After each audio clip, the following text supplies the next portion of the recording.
Right. Right, let's hope we won't have any problems with technology anymore.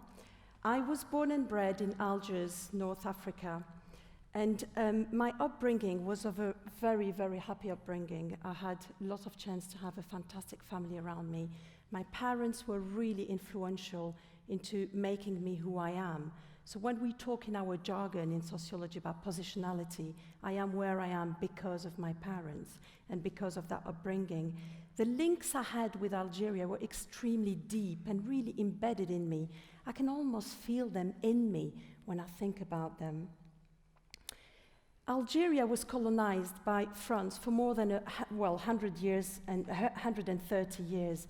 And for 130 years, it had changed completely Algerians, and colonialism is really, we still have the legacies of colonialism within us now. So I was brought up in that duality. So when I walk in the streets of Algiers, I can see in the architecture, I can see that kind of duality of the colonialism, you know, the colonial buildings, and then the Arab-Muslim buildings. That's how I've been brought up. I used to go to the university, walk in the streets of Algiers, and feel that within me, always been with me. And I really identify myself with someone who is a little bit of both. That duality was always with me. So when I arrived in the UK, it was very special for me. I was born and bred in Algiers all my life. So there I arrived in the UK with all these kind of stories and how we perceive the others, you know, us and them. But then I had my children and my family. All my kids were born here, and I start really throwing roots into this country. I start really becoming part of everybody else.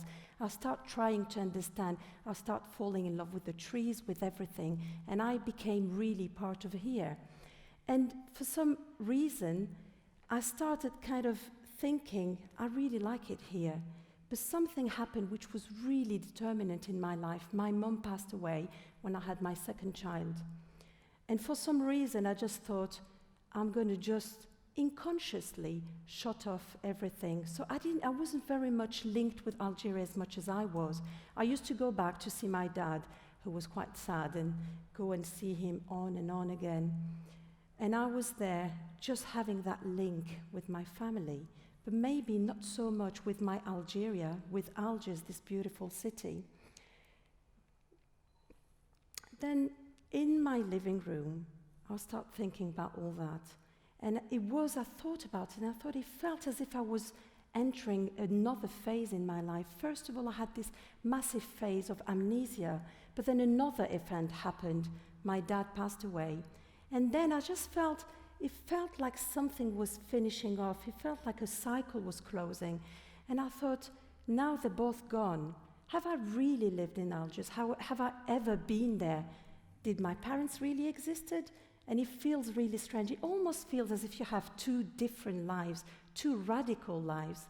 And then I thought, I need to recall all that. So last year, I went back to Algiers. And I went back almost as in visiting again and kind of reconnecting again. And it was like a little window into my life, into this world that has completely disappeared, that I pushed in consciously, but it was coming back very strongly. And the death of my back was so detrimental to me. It really pushed me into going into that. And I went and I visited the streets of Algiers. I went back when I was brought up.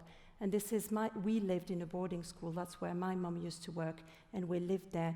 And I remember very well paddling in these little pools, really smelling the smell and feeling the sky.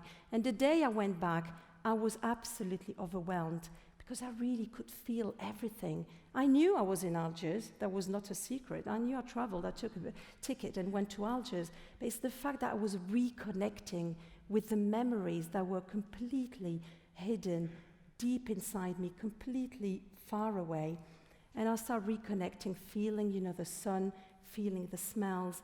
And at some point I'd stopped there and I thought, does it really matter? Does it really matter that I'm here? Who am I and where I am? What is this space and all this connection with my identity? And I felt, yes, it does matter, but in the higher order of things, does it? So I was walking in the market, smelling all that, tasting the olives. I can't stop myself from tasting the olives.